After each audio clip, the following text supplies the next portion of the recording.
तो दोस्तों हम कर रहे हैं वॉल्यूम कंट्रोल के सिस्टम से ये, और ये मेरे हाथ में है शेरे का कंसली बुक, शेरा कंपनी का कंसली बुक है। और ये शेरा कंपनी का है।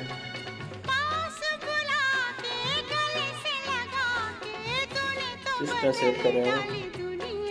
और मेन बात ये है कि यहाँ पे हम ईंटें लगा के इसके पास में हमने पत्थर लगाया है, इधर की साइड भी पत्थर लगाया है ताकि यहाँ पे होल होंगे तो अच्छी मजबूती मिल जाएगी इसमें। इसलिए हमने यहाँ पे 2 पत्थर लगाए दोनों साइड में।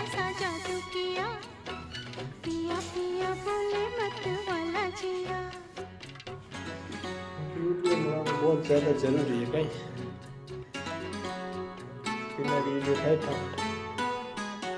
कई काम करें।